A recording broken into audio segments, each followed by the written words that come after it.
وما لي لا أعبد الذي فطرني وإليه ترجعون أأتخذ من دونه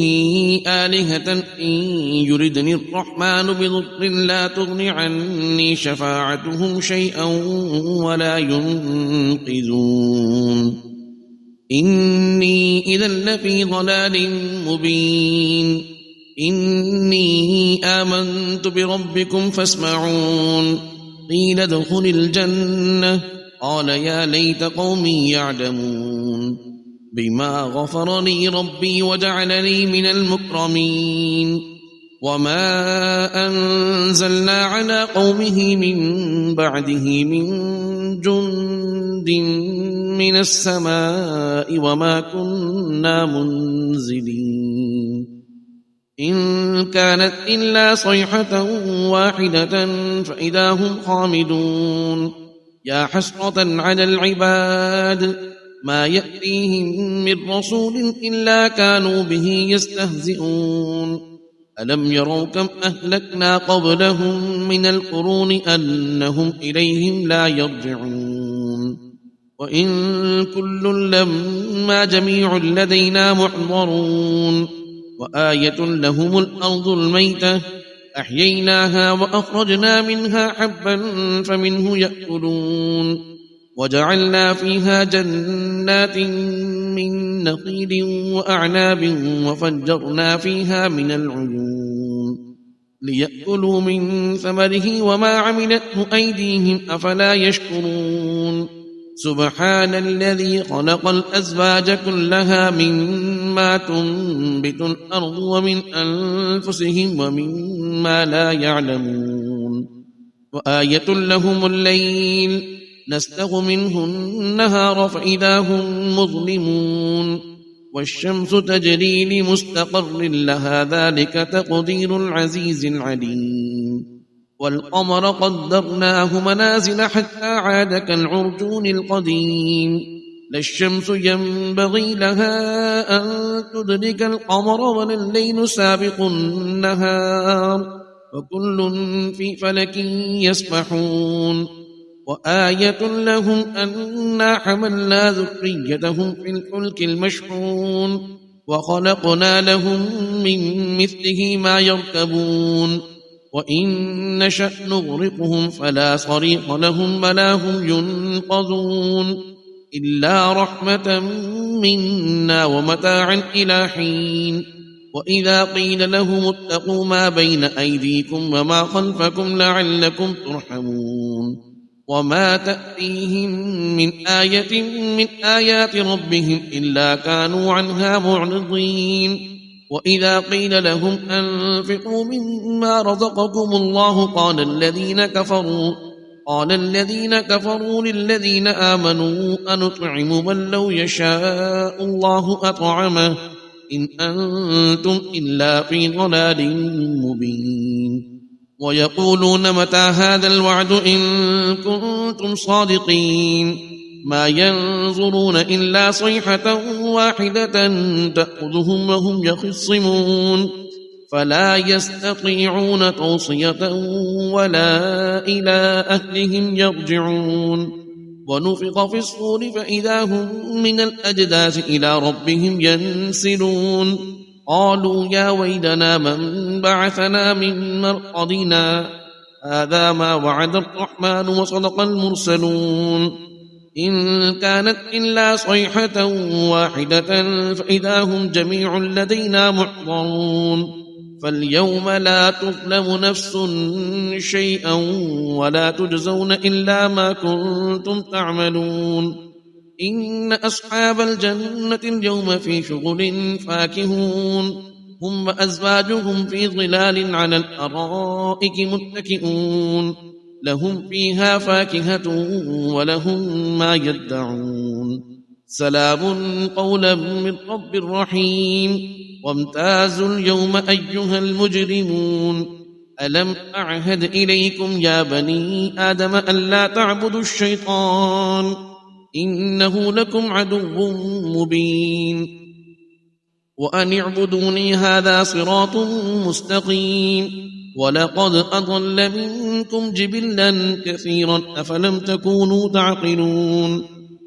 هذه جهنم التي كنتم توعدون اصلوها اليوم بما كنتم تكفرون اليوم نختم على أفواههم وتكلمنا أيديهم وتشهد أرجلهم بما كانوا يكسبون ولو نشاء لطمسنا على أعينهم فاستبقوا الصراط فأنى يبصرون ولو نشاء لمسخناهم على مكانتهم فما استطاعوا مضيا ولا يرجعون ومن نعمره ننكسه في الخلق أفلا يعقلون وما علمناه الشعر وما ينبغي له إن هو إلا ذكر وقرآن مبين لينذر من كان حيا ويحق القول على الكافرين أولم يروا أنا خلقنا لهم مما عملت أيدينا أنعاما فهم لها مالكون وذللناها لهم فمنها ركوبهم ومنها يأكلون ولهم فيها منافع ومشارب أفلا يشكرون واتخذوا من دون الله آلهة لعلهم ينصرون لا يستطيعون نصرهم وهم لهم جند محضرون فلا يحزنك قولهم إنا نعلم ما يسرون وما يعلنون أولم ير الإنسان أنا خلقناه من نطفة فإذا هو خصيم مبين وضرب لنا مثلا ونسي خلقه قال من يحيي العظام وهي رميم قل يحييها الذي أنشأها أول مرة وهو بكل خلق عليم الذي جعل لكم من الشجر الأخضر نارا فإذا أنتم منه توقدون أوليس الذي خلق السماوات والأرض بقادر على أن يخلق مثلهم بلى وهو الخلاق العليم إنما أمره إذا أراد شيئا أن يقول له كن فيكون فسبحان الذي بيده ملكوت كل شيء وإليه ترجعون والصافات صفا فالزاجرات زجرا فالتاليات ذكرا إن إلهكم لواحد رب السماوات والأرض وما بينهما ورب المشارق إنا زينا السماء الدنيا بزينة الكواكب وحفظا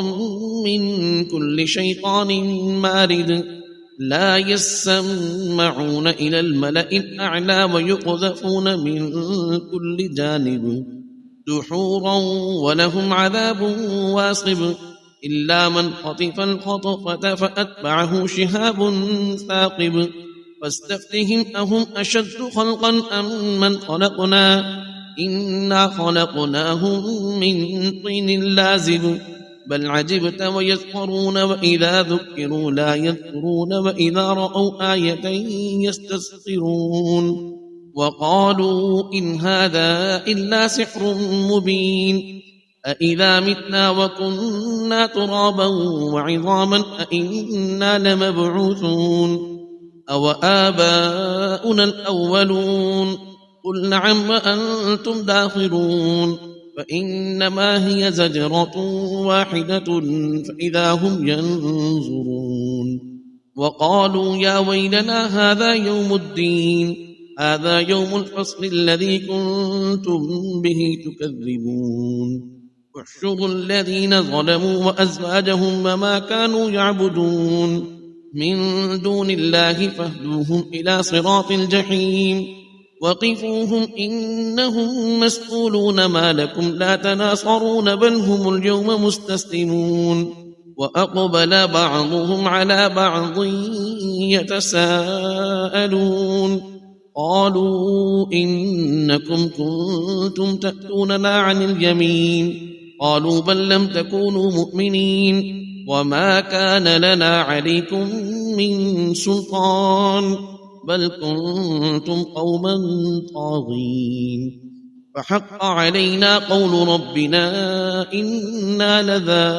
لذائقون فأغويناكم إنا كنا غابين فإنهم يومئذ في العذاب مشتركون إنا كذلك نفعل بالمجرمين إنهم كانوا إذا قيل لهم لا إله إلا الله يستكبرون ويقولون أئنا لتاركوا آلهتنا لشاعر مجنون بل جاء بالحق وصدق المرسلين إنكم لذائق العذاب الأليم وما تجزون إلا ما كنتم تعملون إلا عباد الله المخلصين أولئك لهم رزق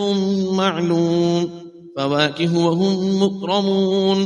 في جنات النعيم على سرر متقابلين يطاف عليهم بكأس من معين بيضاء لذة للشاربين لا فيها غول ولا هم عنها ينزفون وعندهم قاصرات الطرف عين كأنهن بيض مكنون فأقبل بعضهم على بعض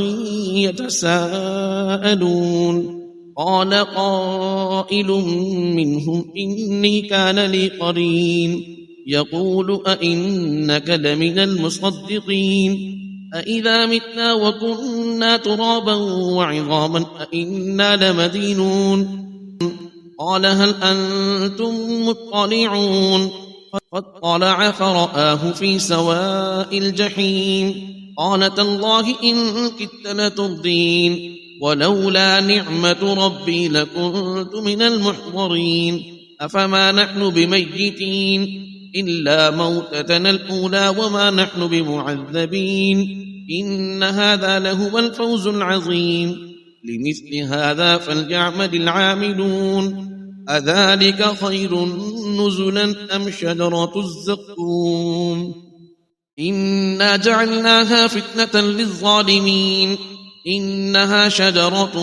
تخرج في أصل الجحيم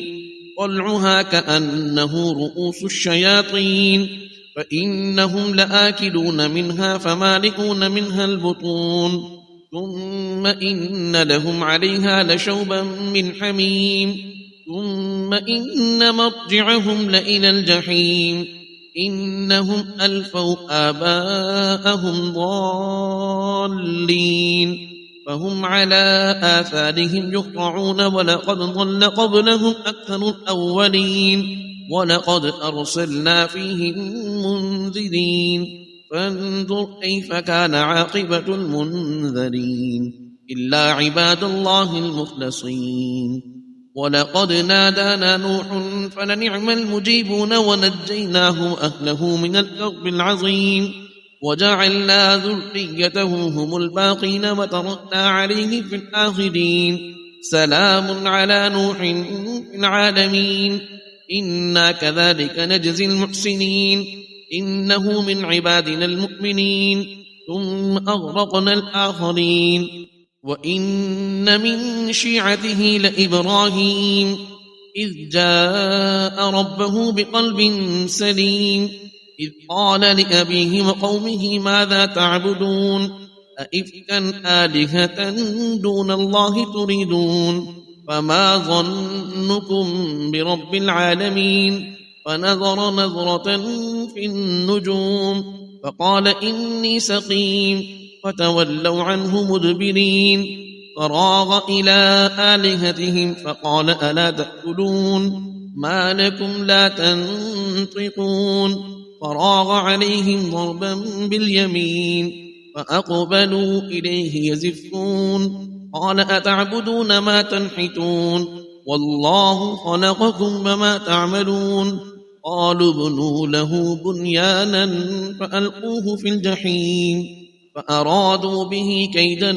فجعلناهم الأسفلين وقال إني ذاهب إلى ربي سيهدين رب هب لي من الصالحين فبشرناه بغلام حليم فلما بلغ معه السعي قال يا بني إني أرى في المنام أني أذبحك فانظر ماذا ترى قال يا أبت افعل ما تؤمر ستجدني إن شاء الله من الصابرين فلما أسلما وتله للجبين وناديناه أن يا إبراهيم قد صدقت الرؤيا إنا كذلك نجزي المحسنين إن هذا لهو البلاء المبين وفديناه بذبح عظيم وتركنا عليه في الآخرين سلام على إبراهيم كذلك نجزي المحسنين إنه من عبادنا المؤمنين وبشرناه بإسحاق نبيا من الصالحين وباركنا عليه وعلى إسحاق ومن ذريتهما محسن وظالم لنفسه مبين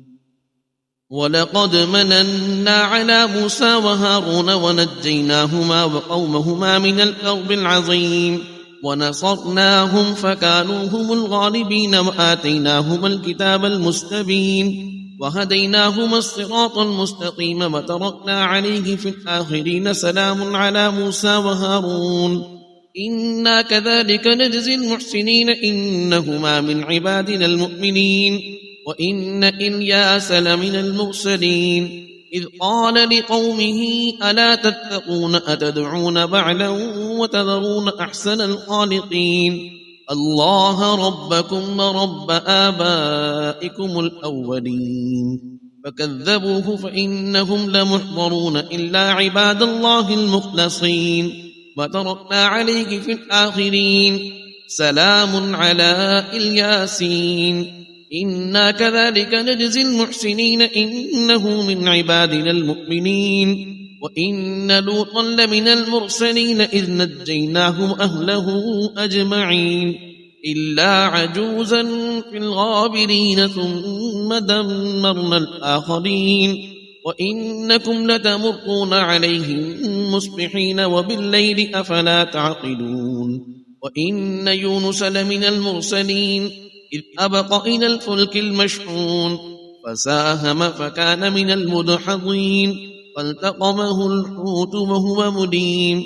فلولا أنه كان من المسبحين للبث في بطنه إلى يوم يبعثون فنبذناه بالعراء وهو سقيم وأنبتنا عليه شجرة من يقطين وأرسلناه إلى 100,000 أو يزيدون فآمنوا فمتعناهم إلى حين فاستفتهم ألربك البنات ولهم البنون أم خلقنا الملائكة إناثا وهم شاهدون ألا إنهم من إفكهم ليقولون ولد الله وإنهم لكاذبون أصطفى البنات على البنين ما لكم كيف تحكمون أفلا تذكرون أم لكم سلطان مبين فأتوا بكتابكم إن كنتم صادقين وجعلوا بينه وبين الجنة نسبا ولقد علمت الجنة إنهم لمحضرون سبحان الله عما يصفون إلا عباد الله المخلصين فإنكم وما تعبدون ما أنتم عليه بفاتنين إلا من هو صال الجحيم وما منا إلا له مقام معلوم وإنا لنحن الصافون وإنا لنحن المسبحون وإن كانوا ليقولون لو أن عندنا ذكرا من الأولين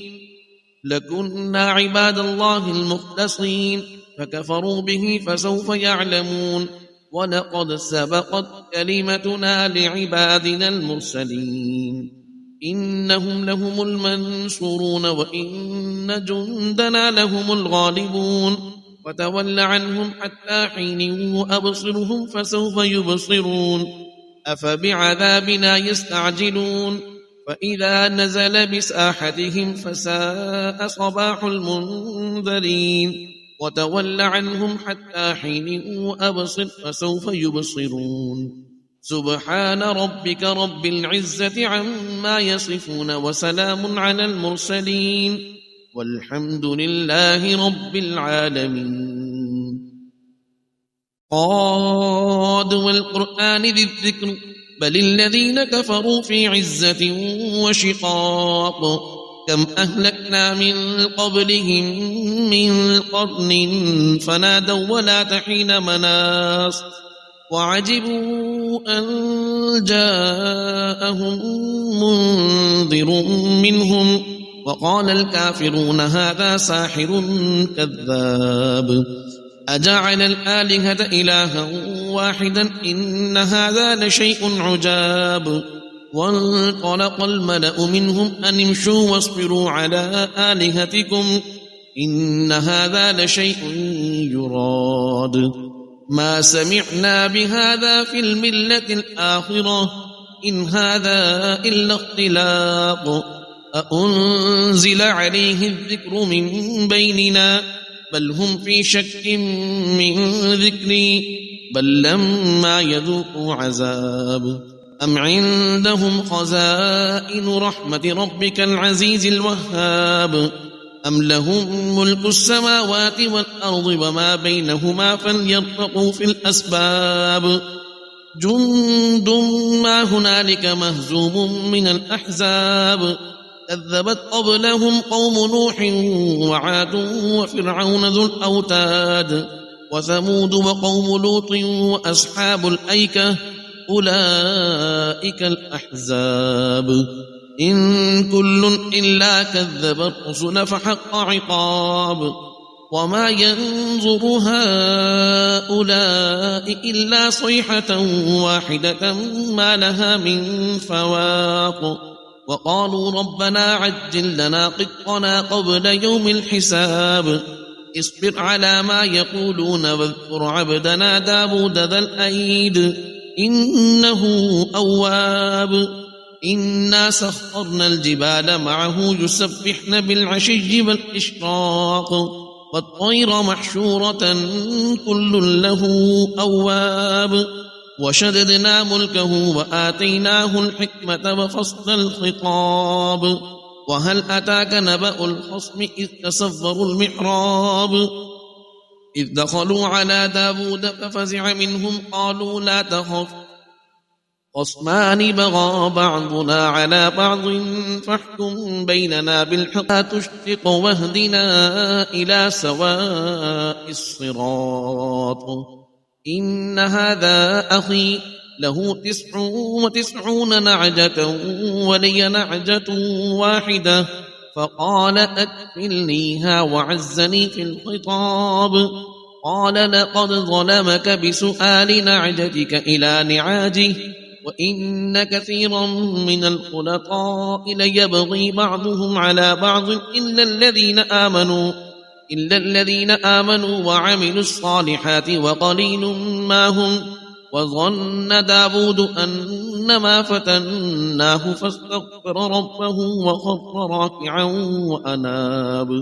فغفرنا له ذلك وإن له عندنا لزلفى وحسن مآب يا داود إنا جعلناك خليفة في الأرض فاحكم بين الناس بالحق ولا تتبع الهوى فيضلك عن سبيل الله إن الذين يضلون عن سبيل الله لهم عذاب شديد بما نسوا يوم الحساب وما خلقنا السماء والأرض وما بينهما باطلا ذلك ظن الذين كفروا فويل للذين كفروا من النار أم نجعل الذين آمنوا وعملوا الصالحات كالمفسدين في الأرض أم نجعل المتقين كالفجار كتاب أنزلناه إليك مبارك ليدبروا آياته وليتذكر أولو الألباب ووهبنا لداود سليمان نعم العبد إنه أواب إذ عرض عليه بالعشي الصافنات الجياد فقال إني أحببت حب الخير عن ذكر ربي حتى توارت بالحجاب ردوها علي فطفق مسحا بالسوق والأعناق ولقد فتنا سليمان وألقينا على كرسيه جسدا ثم أناب قال رب اغفر لي وهب لي ملكا لا ينبغي لأحد من بعدي إنك أنت الوهاب فسخرنا له الريح تجري بأمره رخاء حيث أصاب والشياطين كل بناء وغواص وآخرين مقررين في الأصفاد هذا عطاؤنا فامنن أو أمسك بغير حساب وإن له عندنا لزلفى وحسن مآب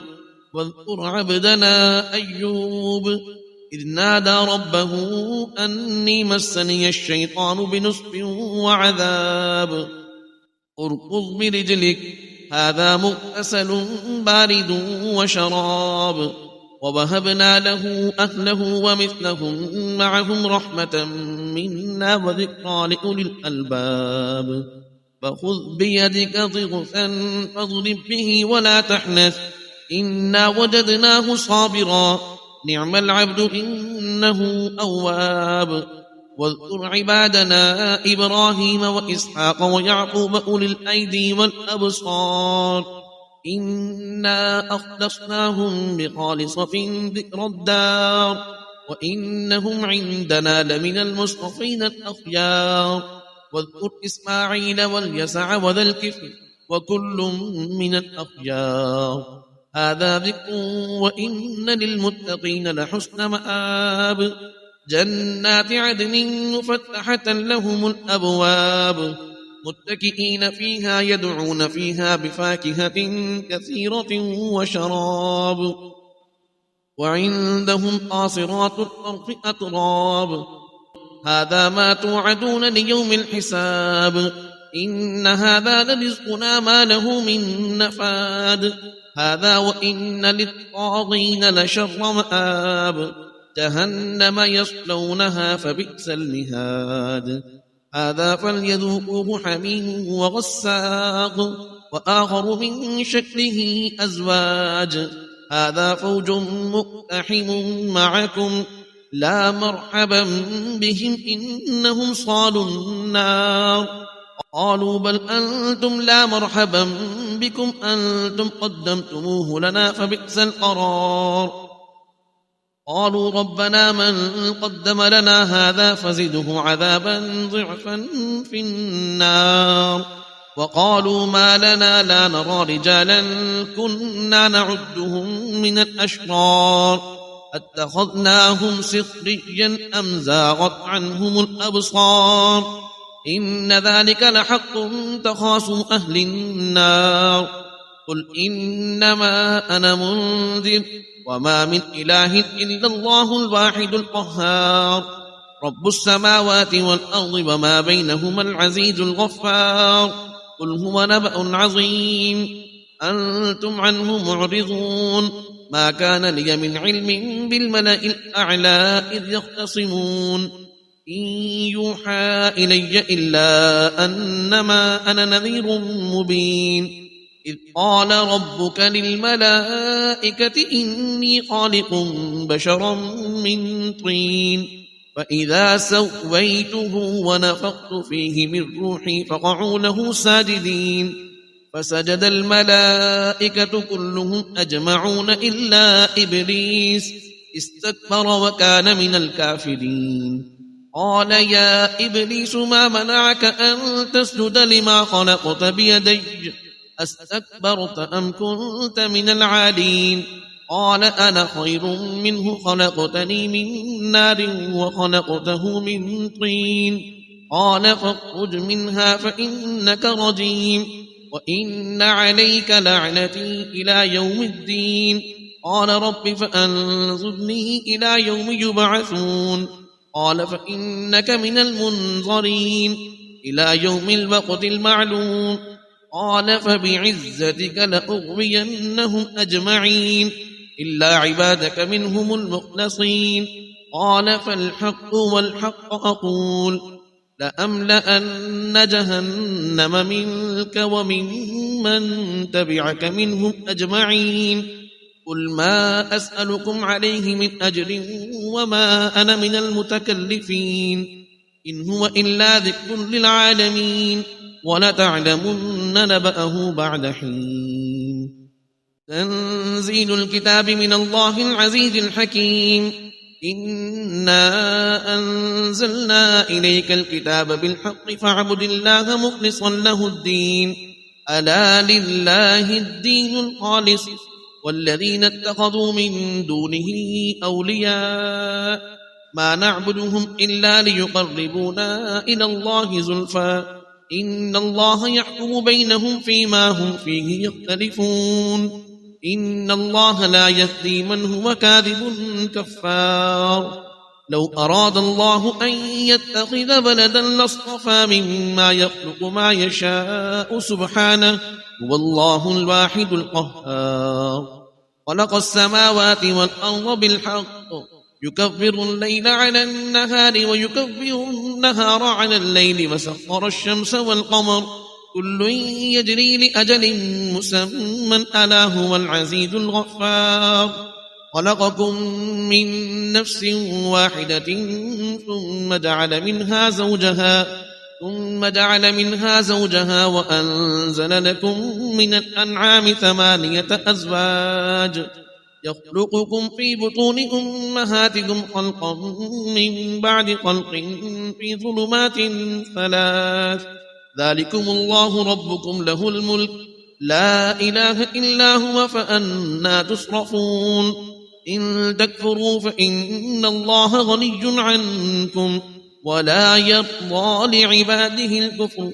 وإن تشكروا يرضه لكم ولا تزر بازرة وزر أخرى ثم إلى ربكم مرجعكم فينبئكم بما كنتم تعملون إنه عليم بذات الصدور وإذا مس الإنسان ضر دعا ربه منيبا إليه ثم إذا خوله نعمة منه نسي ما كان يدعو إليه من قبل وجعل لله أندادا ليضل عن سبيله قل تمتع بكفرك قليلا إنك من أصحاب النار أمن هو قانت آناء الليل ساجدا وقائما يحذر الآخرة ويرجو رحمة ربه قل هل يستوي الذين يعلمون والذين لا يعلمون إنما يتذكر أولو الألباب قل يا عبادي الذين آمنوا اتقوا ربكم للذين أحسنوا في هذه الدنيا حسنة وأرض الله واسعة إنما يوفى الصابرون أجرهم بغير حساب قل إني أمرت أن أعبد الله مخلصا له الدين فأمرت لأن أكون أول المسلمين قل إني أخاف إن عصيت ربي عذاب يوم عظيم قل الله أعبد مخلصا له ديني فاعبدوا ما شئتم من دونه قل إن الخاسرين الذين خسروا أنفسهم وأهليهم يوم القيامة ألا ذلك هو الخسران المبين لهم من فوقهم ظلل من النار ومن تحتهم ظلل ذلك يخفف الله به عباده يا عباد فاتقون والذين اجتنبوا الطاغوت أن يعبدوها وأنابوا إلى الله لهم البشرى فبشر عباد الذين يستمعون القول فيتبعون أحسنه أولئك الذين هداهم الله وأولئك هم أولو الألباب أفمن حق عليه كلمة العذاب أفأنت تنقذ من في النار لكن الذين اتقوا ربهم لهم غرف من فوقها غرف مبنية تجري من تحتها الأنهار وعد الله لا يخلف الله الميعاد. ألم تر أن الله أنزل من السماء ماء فسلكه ينابيع في الأرض ثم يخرج به زرعا مختلفا ألوانه ثم يهيج فتراه مصفرا ثم يجعله حطاما إن في ذلك لذكرى لأولي الألباب. أفمن شرح الله صدره للإسلام فهو على نور من ربه فويل للقاسية قلوبهم من ذكر الله أولئك في ضلال مبين. الله نزل أحسن الحديث كتابا